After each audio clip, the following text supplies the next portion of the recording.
This is called decisions that define us. We have decided that teaching the gospel without demonstrating the gospel is not enough. Good preaching, good doctrine, being good people, it's not enough.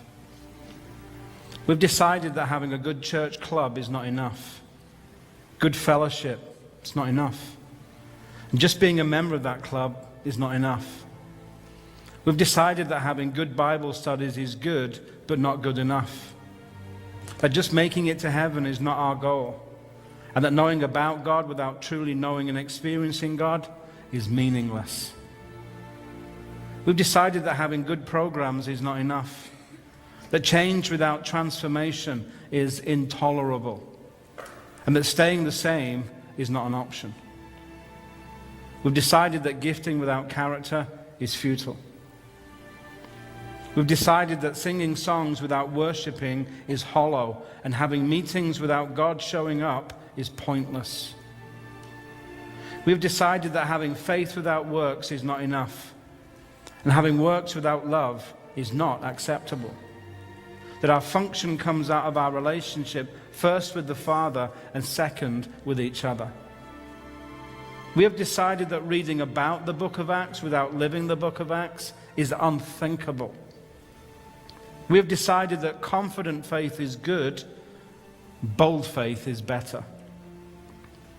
We've decided that hearing about the Holy Spirit without experiencing Him is silly. That believing in His presence without seeing it manifested in signs and wonders is hypocrisy. That believing in healing without seeing people healed is absurd. And that believing in deliverance without people being delivered is absolutely ridiculous. We've decided to be Holy Spirit filled, Holy Spirit led, and Holy Spirit empowered. Anything less doesn't work for us. We have decided to be the ones telling the stories of God's power, not the ones hearing about them. We have decided that living saved but not supernatural is living below our privilege and short of what Christ died for. We have decided that we're a battleship, not a cruise ship. An army, not an audience. Special forces, not spectators. Missionaries, not club members. We have decided to value both pioneers and settlers. Pioneers to expand our territory and settlers to build on those territories, but we are not squatters. People who take up space others have fought for without improving it. We have decided to be infectious instead of innocuous, contagious instead of quarantined, deadly instead of benign. We have decided to be radical lovers and outrageous givers. We have decided that we're a mission station, not a museum.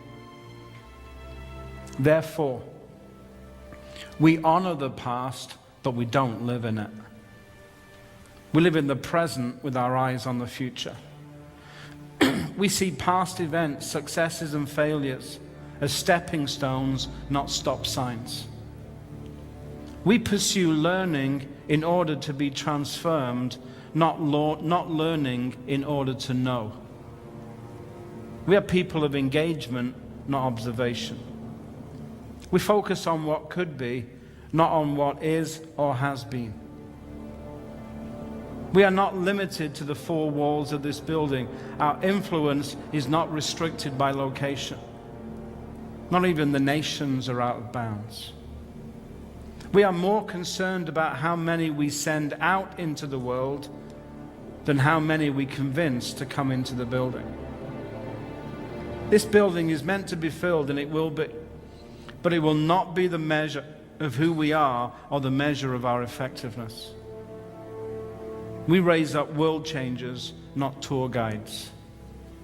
We train commandos, not committees. We are a people of our destiny, not our history. We have decided that it's better to fail while reaching for the impossible that God has planned for us than succeed in settling for less. We have decided that nothing short of his kingdom come and his will be done in our world as it is in heaven will satisfy. We have decided that we will not be satisfied until our world freaks out and cries out, those who've turned the world upside down have come here too. These are some of the decisions that define who we are as a community and how we live our lives. These decisions are not destinations, but rather journeys. Journeys along an ancient path. We've not found some new way, but rather rediscovered the path as old as Abraham, Isaac, and Jacob. The same path followed by Moses, Joshua, and Caleb, Paul, John, and Peter. The path followed by the first century church, a church that revolutionized the culture of the first century and beyond. It's a path that will impact the world we live in today. It's a path of bold faith, believing that what God says is really true and acting on it. It's a path of outrageous generosity, giving our life away in order to demonstrate his kingdom. It's a path of radical love, loving God with everything in us and our neighbor as ourselves. It's a path of liberty, freedom, and healing. On this path, you will find significance, purpose, and destiny. It's a path less traveled, however. It's not a path only available to a select few, but to whosoever will may come. It's for people of every nation, tribe, and tongue, for those in any occupation or vocation.